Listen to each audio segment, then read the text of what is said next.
tentang otitis media superatif kronik, farmakoterapi atau terapi bedah. Ya, kita mulai dengan anatomi. Jangan bosan-bosan dengan pembelajaran anatomi karena ini merupakan dasar dari kita untuk memahami penyakit telinga terutama otitis media superatif kronik. Seperti yang kita pahami bahwa namanya saja otitis media, berarti memang berada pada rongga telinga tengah kita. Jadi telinga itu terbagi dari telinga luar, tengah, dan telinga dalam. Di mana telinga tengah itu terdiri dari kavum timpani terbagi 3, dia di daerah epitimpanum bagian atap, bagian mesotimpanum tengah, dan bagian hipotimpanum itu yang terdapat muara ostium tuba eustachius yang menghubungkan antara telinga tengah dan daerah nasofaring. Jadi memang itu adalah salah satu saluran penting di mana asal mulanya kejadian otitis media.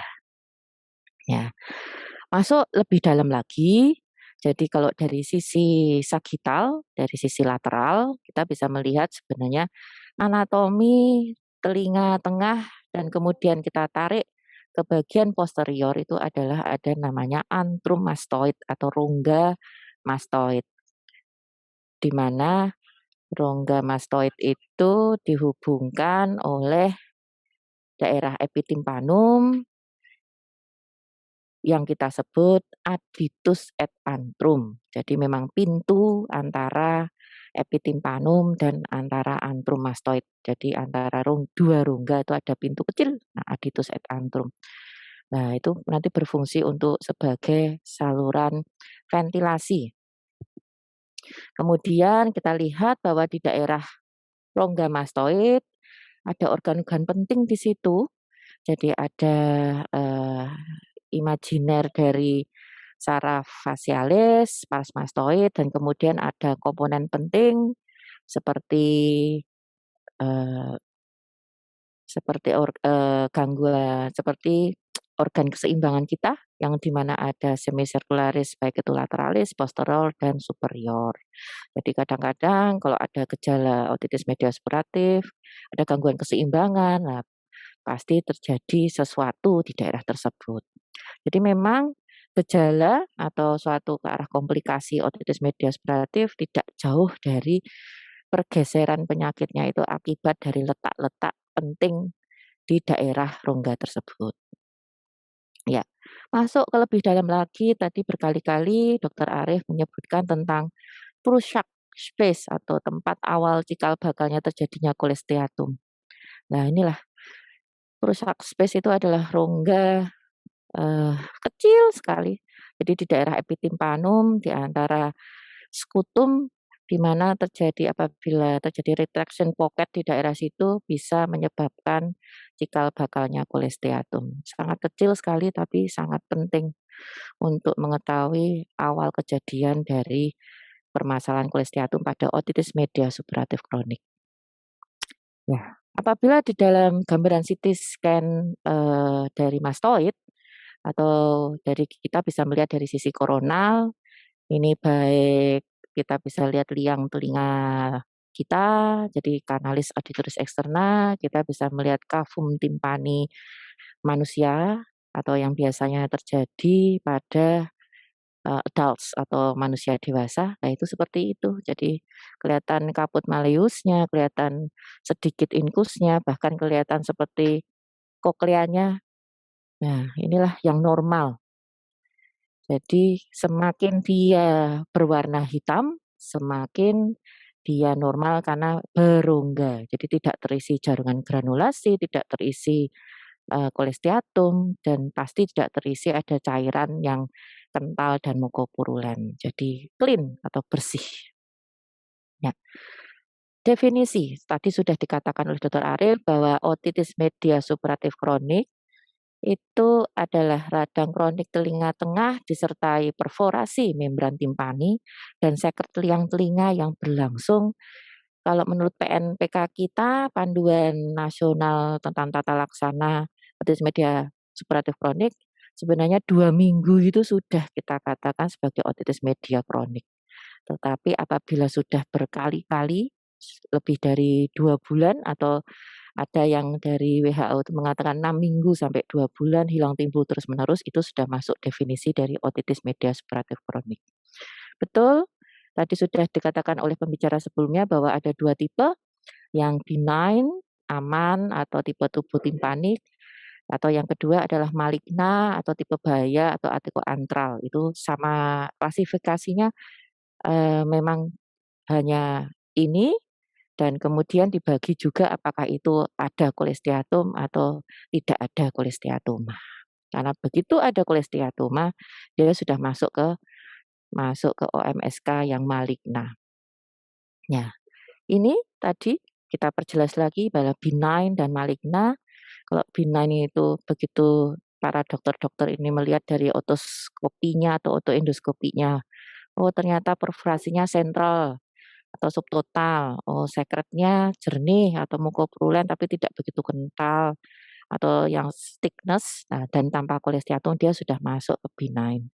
Tetapi apabila sudah terdapat komplikasi, ada jaringan granulasi di telinga tengah, karena ada berbagai patogenesis yang tadi sudah diceritakan oleh pembicara pertama, itu sudah masuk ke daerah maligna.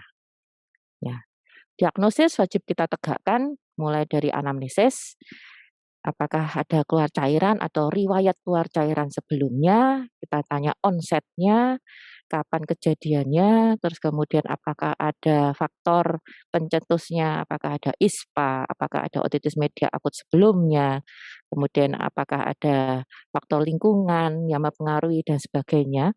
Kemudian masuk ke anamnesis, apakah ada gangguan pendengaran, apakah ada tinnitus, apakah ada nyeri telinga, terutama pada daerah mastoid pain atau pada daerah dalam. Kadang-kadang pasien mengatakan, "Ini loh Dok, di belakang telinga kita ini loh, itu sapanya sakit sekali." Kemudian apakah ada gangguan keseimbangan. Dari rangkuman anamnesis itu akan keluar resume anamnesis, kemudian kita lanjutkan ke pemeriksaan THT, telinga, hidung, tenggorok, kepala, leher. Kita lakukan otoskopi atau di beberapa rumah sakit sudah memiliki otoendoskopi agar apa? Agar kita bisa, melakukan identifikasi apakah jenis perforasinya, apakah ada kolesteatoma, apakah ada jaringan granulasi dan sebagainya. Karena ini penting identifikasi di awal. Karena begitu dia masuk ke maligna, berarti no option again, berarti dia harus surgery. Nah, kemudian untuk periksa fungsi pendengaran, apakah dia ada conductive hearing loss, apakah ada sensorineural hearing loss, atau bahkan mixed hearing loss. Kemudian kita lanjutkan, di beberapa rumah sakit sudah bisa melakukan kultur semitas swab telinga, kemudian kita bisa melakukan high resolusi CT scan, atau kalau tidak ada fasilitas CT scan, kita bisa menggunakan Ronsen Suller. Ya. Kemudian ada modalitas pemeriksaan yang lain adalah ETF, itu adalah eustachian tube function. Jadi untuk mengetahui apakah ada disfungsi tuba eustachius yang biasanya sebagai faktor prognosis otitis media akan mengalami kekambuhan lagi atau tidak. Jadi seperti yang tadi sudah dijelaskan bahwa asal mulanya otitis media supuratif kronik yang karena otitis media akut biasanya dikarenakan gangguan fungsi tuba atau gangguan fungsi yang lain seperti faktor keseimbangan dan saraf fasialis. Ya, kemudian pada eh, komplikasi yang berupa gejala-gejala itu ada vertigo, kemudian muka mencong, ada ketulian total, kemudian ada abses untuk itu yang di daerah intra temporal ya. Kalau intratemporal itu ada vertigo, muka mencong atau muka perot, dan ketulian total. Sedangkan untuk gejala yang mengarah ke ekstratemporal itu adalah ada abses di tempat lain, apa ada nyeri kepala, penurunan kesadaran atau demam tinggi. Ya. Kemudian yang harus kita waspadai adalah adanya gejala komplikasi emergensi seperti sakit kepala hebat, kemudian muntah proyektil, kemudian terdapat defisit neurologis vokal seperti rasa baal, kelemahan, kaku kuduk, bahkan sampai ke penurunan kesadaran.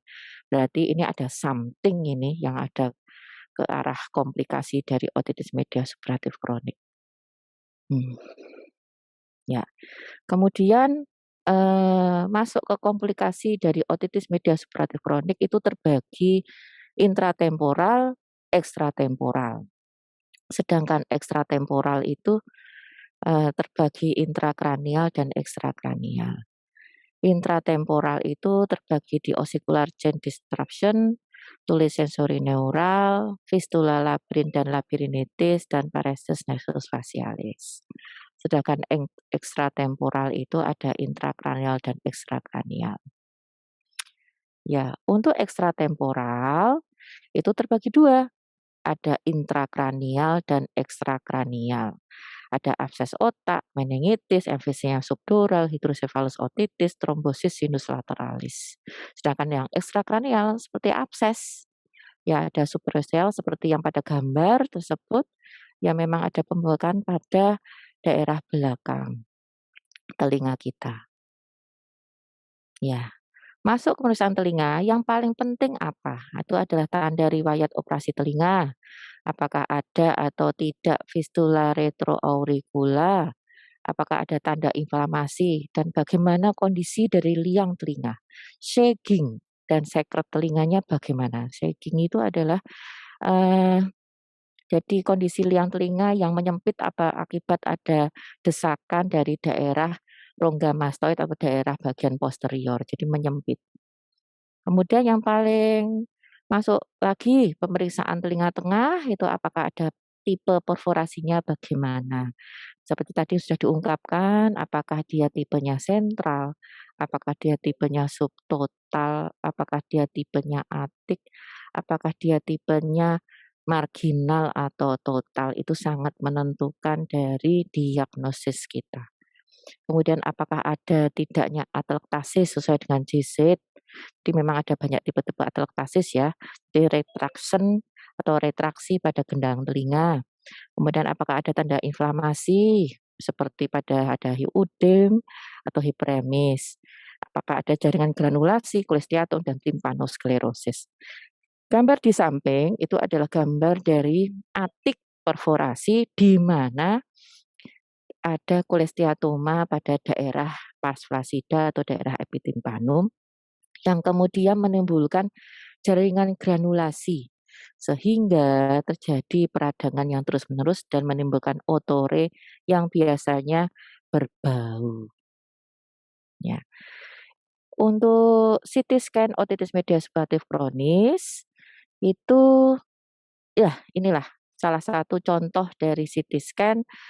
Dua-duanya itu satu di daerah sisi sebelah kanan tampak berbeda sekali dengan sisi sebelah kiri, di mana kita bisa lihat sisi sebelah kiri kita mastoidnya mengalami pigmentasi sempurna, kemudian dia tidak tampak lesi apapun, kemudian dari daerah epitimpanum tampak kita bisa melihat osikula, baik itu kaput malleus dan body of incus.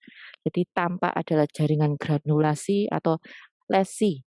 Sedangkan yang sisi sebelah kanan berbeda sekali. Jadi dia antrumnya terisi jaringan granulasi atau mungkin ini bisa juga sekret yang kental sehingga memenuhi baik itu antrum mastoid, memenuhi aditus et antrum, bahkan memenuhi daerah kalsum timpani terutama daerah epitimpanum. Jadi ini memang contoh dari CT scan yang sangat jelas sekali bahwa ada perbedaan pada satu kepala. Jadi ada kalau satu kepala itu kan ada dua telinga ya, telinga kanan dan telinga kiri. Ya, masuk ke diskusi kita. Terapi. Terapi itu apa yang kita pilih? Itu harus sesuaikan dengan klasifikasinya. Kalau benign berarti sifatnya aman. Kalau aman berarti kita wajib lakukan tata laksana di awal. Jadi yang pertama, jenis sekretnya. Karena ada sekretnya, ada discharge-nya, baik itu yang serus, mukoid, mukopurulen, itu harus kita cuci liang telinga. Untuk apa? Untuk supaya identifikasi. Karena biasanya pasien datang ke kita itu dengan keluar cairan yang persisten atau profuse atau bahkan sampai meler-meler ke bantal. Ya, apa yang wajib bahan yang harus yang kita pakai, bisa menggunakan NaCl 0,9%, bisa menggunakan asam asetat 2% dan bisa menggunakan perhidrol 3%. Silahkan, wajib oral toilet. Kemudian setelah oral toilet atau cuci liang telinga, kita wajib melakukan medikamentosa, yaitu menggunakan antibiotik topikal atau sistemik. Kemudian lakukan evaluasi. Terapi dalam 10 sampai 14 hari, apakah ada perbaikan kondisi atau tidak. Perbaikan kondisi indikatornya apa? Indikatornya itu adalah berkurangnya sekret atau bahkan sudah tidak ada sekret, sehingga kita bisa mengatakan bahwa pasien sudah selesai dalam artian dia sudah mengalami perbaikan kondisi atau bahkan sampai dia mengalami resolusi. Jadi gendang telinganya yang awalnya sentral kemudian resolusi sempurna atau dia awalnya 2 kuadran dia kemudian datang kontrol kemudian menjadi 1 kuadran dan sebagainya. Jadi ada perbaikan kondisi dari 1 tidak keluarnya sekret kembali dan 2 mengecilnya perforasi pada gendang telinga, berarti itu ada perbaikan. Antibiotik topikal apa yang kita gunakan? Menurut literatur, bahkan juga penelitian, harus dia yang anti Pseudomonas spesies atau Pseudomonas aeruginosa. Karena ternyata dari bukti ilmiah memang kuman paling banyak pada otitis media seperti kronik adalah Pseudomonas ini. Dan ternyata yang paling efektif itu adalah golongan quinolon. Kita banyak antibiotik topikal yang golongan quinolon, yaitu seperti ofloxacin, tetes telinga atau ofloxacin eardrop, atau juga ada golongan ciprofloxacin. Jadi sama ya, golongan quinolon itu ada ofloxacin dan ciprofloxacin. Bahkan ada yang kombinasi dengan steroid. Nah, kapan kita lakukan kultur swab? Apabila ada kecurigaan resistensi obat. Tadi sudah diutarakan bahwa bakteri bisa membentuk biofilm. Nah ini, apabila memang bakteri dia sudah bisa membentuk biofilm, kemungkinan ada resistensi obat atau bahkan multiple drug resistant. Nah ini yang menjadi permasalahan pokok, di mana pasien datang ke kita sudah berbulan-bulan dia menggunakan obat tetes atau obat oral, "Dok, kok belum sembuh-sembuh saya?" Nah, ini kemungkinan besar terjadi resistensi obat. Dan harus kita ingatkan lagi bahwa oral toilet sebagai monoterapi tidak direkomendasikan menurut PNPK kita karena efikasinya rendah bila tanpa antibiotik. Jadi wajib berbarengan, ya oral toilet, ya terapi topikal quinolon, ya, kemudian harus kontrol rutin, karena dengan rutin itu kita bisa evaluasi, evaluasi, dan evaluasi, dan bisa melakukan tindakan lebih dini apabila terjadi komplikasi. Kenapa kita pilih golongan quinolon? Karena terbukti efektif, tidak ditemukan efek samping pada kokleotoksik dan vestibulotoksik. Jadi tidak menyebabkan gangguan pendengaran dan gangguan keseimbangan akibat dari obat tetes yang kita berikan. Ingat, apabila perforasi membran timpani, kita aplikasi eardrop atau obat tetes telinga, berarti kita memasukkan sesuatu pada ruang telinga tengah. Ya, itu ada hubungannya juga dengan inner ear, telinga bagian dalam, karena ada round window, ada oval window di situ. Jadi daerah yang menghubungkan antara telinga tengah dan telinga dalam. Kombinasi steroid topikal untuk efek antiinflamasi sangat dibutuhkan apabila ada jaringan granulasi dan ada penebalan mukosa biasanya yang kita bisa tampak pada saat kita melakukan otoendoskopi atau otoskopi apabila memang perforasinya besar dan kita bisa lihat ke dalam. Dan ingat, ada beberapa obat tetes telinga yang sudah terbukti ada kaitannya dengan ototoksisitas, yaitu adalah golongan aminoglikosida dan chloramphenicol, yang ekstra hati-hati pemberiannya, begitu. Ya, bagaimana bisa hasilnya baik? Indikatornya apa? Tadi, dapat resolusi, berarti mengalami penyembuhan secara berkala. Apabila dia sudah masuk ke otitis media yang inaktif, jadi benign yang inaktif, maka kita next step-nya adalah perlu tindakan operatif atau tidak. Bisakah dia mengalami epitelisasi sempurna sehingga tidak perlu kita lakukan penutupan gendang telinga? Nah, perlukah kita simple mastoidektomi? Ya, kalau dia sudah berhasil resolusi sempurna, kemudian tidak ada mastoiditis, tidak ada komplikasi lebih lanjut, biasanya dia bisa menutup lagi. Tetapi apabila menetap, ekstra hati-hati. Yang harus kita lakukan adalah kultur swab telinga. Adakah resistensi obat? Jadi kuman yang kita temukan itu jadi harus kita lakukan resistensi obatnya apa sehingga kita tidak berkali-kali memberikan obat yang ternyata resisten. Ya. Kemudian yang tahap kedua adalah cari faktor resikonya. Apakah ada faktor alergi, ada faktor disfungsi tuba eustachius, kemudian alergi itu ada macam-macam, bisa ke arah rinitis, bisa ke arah eh, sinusitis, bisa kemudian ke arah eh, tonsilitis, nasofaringitis yang bisa menyebabkan ostium tubanya terganggu. Kemudian harap diingat juga, kita kadang-kadang juga ada variasi anatomi seperti septum deviasi, kemudian ada variasi pada daerah sinus dan sebagainya. Dan yang paling penting adalah dari semua ini adalah kepatuhan pasien. Patuhkah pasien? Kontrol rutinkah? Apabila dia kemudian harusnya kontrol mendapatkan antibiota selama 10 hari misalnya, dia cuma datang disuruh kontrol, dikasih obat selama 10 hari tetapi tidak diminum. Ya, jadi anamnesis wajib benar-benar terarah dan jeli. Nah, Bapak memberikan obat tetes tidak? Bapak apakah rutin? Apakah Bapak kemudian melakukan eee kontrol kemudian, tidak minum obatnya? Lah, kita kasih obat ternyata tidak diminum, lah bagaimana bisa sembuh dan sebagainya. Apabila terjadi perburukan, kita harus kemudian menengok lagi, apakah ini benign atau ke arah maligna? Jangan-jangan ternyata sudah ada kolestiatum di dalamnya. Ya, ini adalah hasil, eee, penelitian karakteristik pola kuman yang pada tahun 2019 kemudian dipresentasikan di PITO Malang 2020 yang pasien-pasien yang datang ke Rumah Sakit Sarjito Yogyakarta.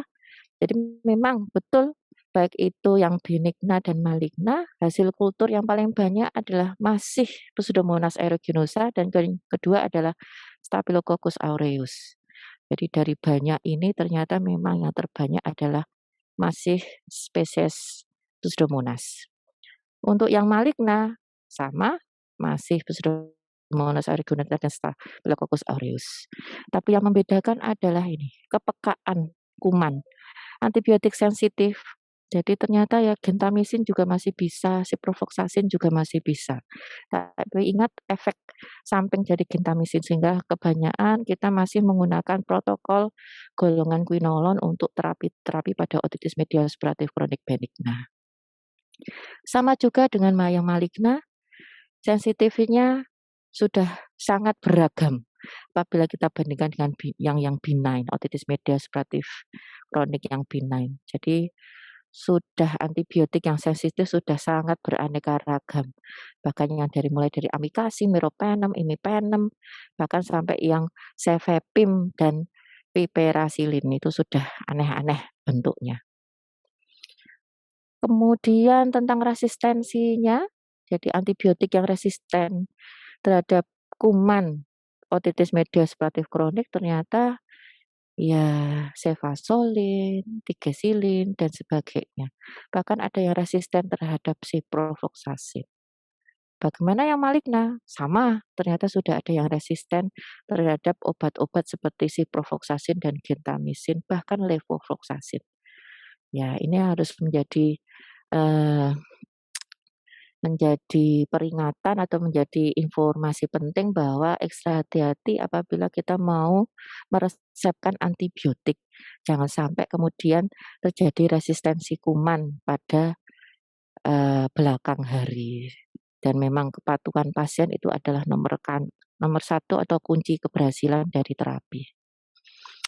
Kemudian kita lanjut ke terapi. Setelah antibiotik topikal sebagai lini pertama kita itu tidak berhasil, kita lanjutkan antibiotik oral sebagai lini kedua. Karena apa? Pertimbangannya untuk otoria yang persisten. Apabila otoria atau sekretnya keluar terus-menerus, kita melakukan aplikasi antibiotik topikal jelas tidak efektif. Sehingga wajib dilakukan oral toilet. Bagaimana apabila pasien-pasien tidak bisa dilakukan oral toilet, kita bisa memberikan antibiotik oral. Efikasinya dipengaruhi bioavailabilitas, resistensi bakteri, adanya fibrosis pada telinga tengah, dan bagaimana vaskularisasi mukosa. Next step-nya adalah untuk lini ketiga kita ada intravena, tetapi ya karena tingginya resiko resistensi dan efek samping, kita harus pertimbangkan betul kapan kita menggunakan antibiotik intravena. Dan pemilihan antibiotiknya harus mencakup Pseudomonas spesies dan MRSA, atau kita bisa sesuaikan dengan ada hasil kultur dan sevitas tes kuman. Nah, ini yang menurut WHO berbagai macam antibiotik intravena seperti penisilin, cefalosporin, aminoglikosida, macrolide, atau bahkan bisa vancomycin, chlorphenicol, aztreonam. Tetapi pada aminoglikosida dan chlorphenicol ekstra hati-hati betul, harus inform konsen karena bisa terjadi ototoksik di kemudian hari. Jadi memang harus ekstra hati-hati, harus sesuai dengan evidence base. Biasanya kita berdasarkan hasil dari kultur dan sensitivitas tes pada kuman sekret otitis media superatif kronik pada pasien-pasien kita. Ya, edukasi adalah memegang peranan penting juga terutama lini pertama topikal. 3 komponen keberhasilan itu jelas, antibiotik, oral toilet, dan kontrol rutin. Semakin patuh, semakin baik hasilnya. Terkadang masyarakat Indonesia yang seperti itu. Merasa sudah baik, ternyata terus tidak kontrol. Kemudian kebiasaan untuk eh, shopping dokter, jadi berpindah-pindah dokter. Akan lebih baik kalau memang sudah ke satu dokter, ya harus evaluasinya juga, kontrolnya juga ke satu dokter tersebut karena bisa untuk evaluasi terapi berhasil atau tidaknya, perbaikan atau tidaknya, kemudian diagnosisnya apakah dia yang awalnya benign ternyata menjadi maligna bahkan sampai ke arah komplikasi. Ya, apabila farmakoterapi tidak berhasil, apa yang harus kita lakukan?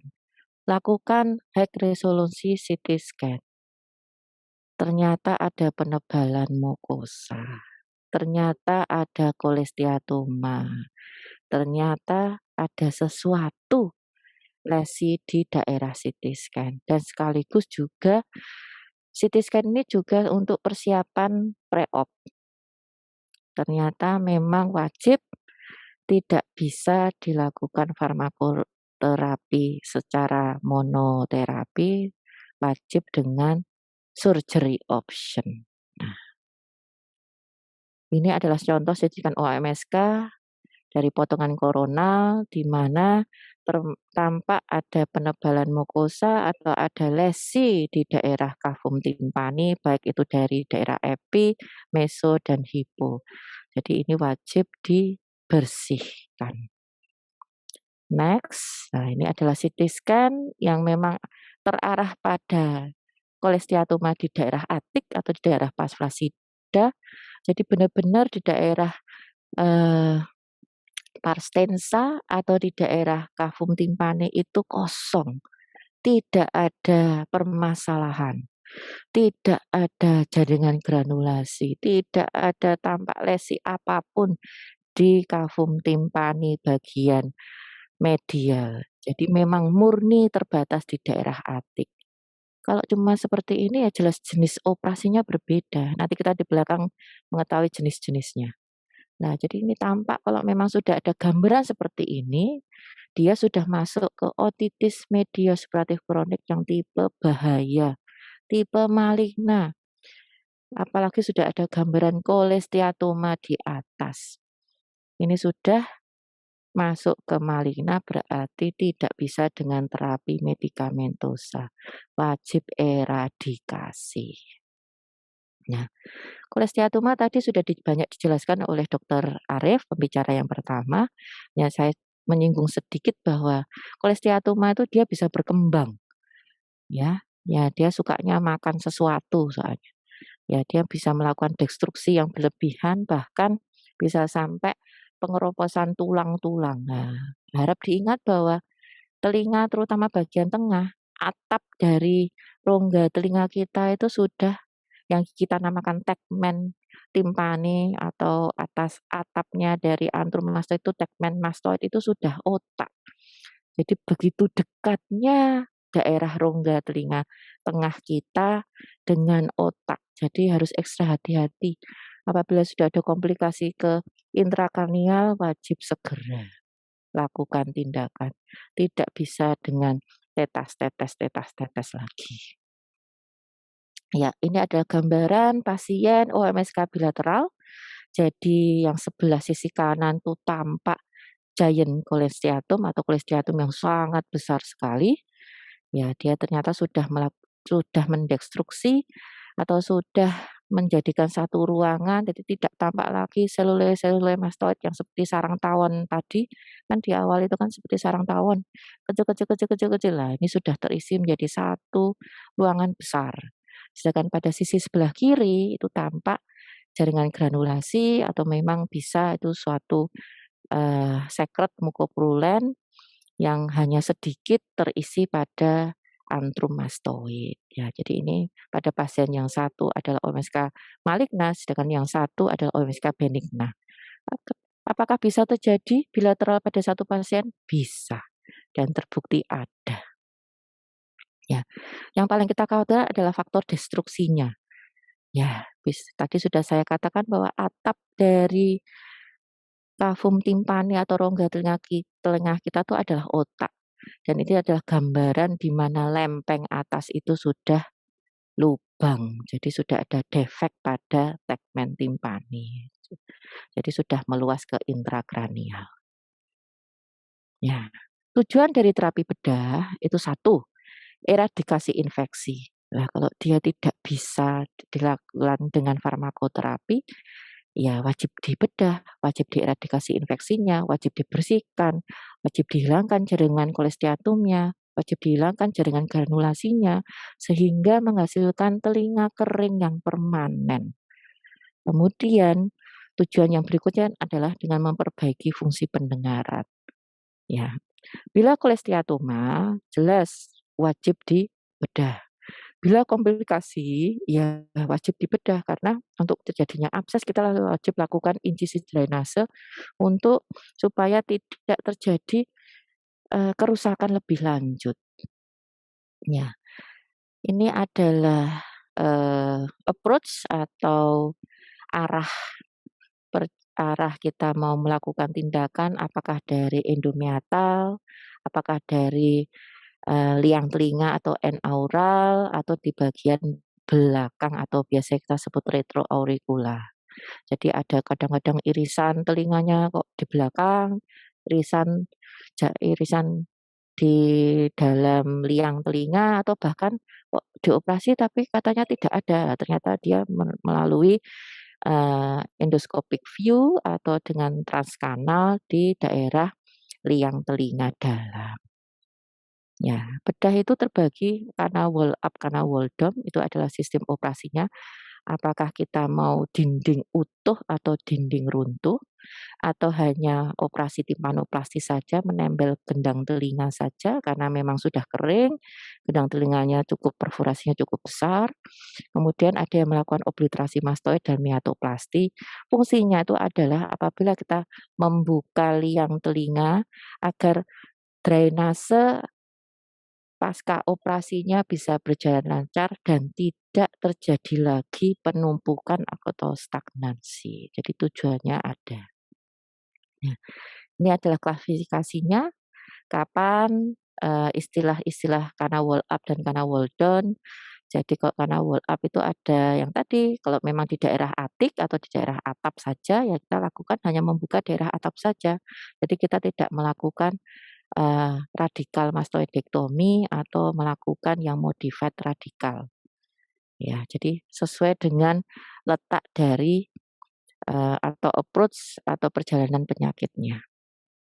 Ya, ini. Jadi intinya adalah kalau memang ada kolesteatoma di daerah antrum mastoid atau di daerah epitimpanum, eradikasi. Jadi sehingga rongga yang awalnya terisi kolesteatum kemudian menjadi kering, menjadi baik epitelisasinya sehingga tidak mengalami perjalanan penyakitnya yang sampai menjadi komplikasi. Jadi memang harus dieradikasi, harus dibersihkan sebersih-bersihnya.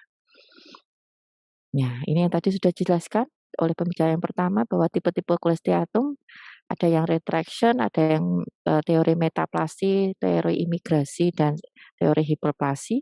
Sudah saya rangkai jadi satu. Ya, memang ada banyak tipenya dalam kolesteatum untuk dalam teori patogenesisnya. Ini ada irisan operasinya dan landmark-nya untuk apabila kita melakukan simple mastoidektomi.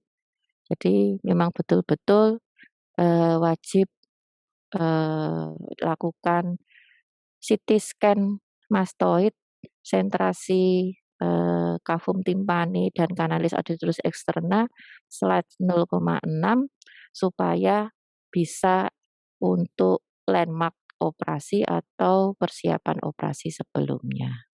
Mohon maaf, Dokter Ayu, waktunya tinggal 3 menit. Ya, sebentar lagi, Dok. Nah, ini jadi kalau dari sisi sagital itu kita bisa melihat apa saja apabila kita mau mengubur daerah mastoid harus sampai arahnya yang benar. Ya. Apa yang diharapkan apabila dinding utuh atau kana wall up penampakannya seperti ini. Jadi antara liang telinga dan antrum mastoid itu berbeda. Jadi masih ada dinding utuhnya, bahkan biasanya kita combine dengan timpanoplasti. Sedangkan yang kana wall down itu menjadikan satu ruangan, baik itu liang telinga dan antrum mastoid jadi satu. Sehingga membutuhkan lubang telinga atau meatus yang lebar untuk membersihkan.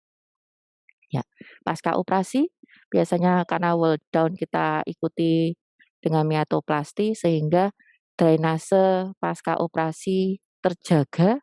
Apabila per 3 bulan atau per 4 bulan mau melakukan pembersihan serumen pada pasien-pasien pasca operasi karena wall down bisa kita lakukan karena liang telinganya sudah lebar.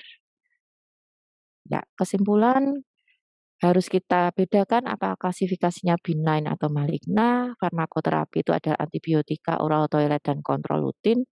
Kita wajib cari faktor risiko bila otoria permanen. Pemeriksaan penunjang sangat penting untuk tata laksana OMSK selanjutnya. Dan terapi bedah kita harus apabila ada kolesteatoma, farmakoterapi tidak berhasil atau terjadi komplikasi. Ini ada referensi yang saya gunakan pada presentasi kali ini. Ya, terima kasih.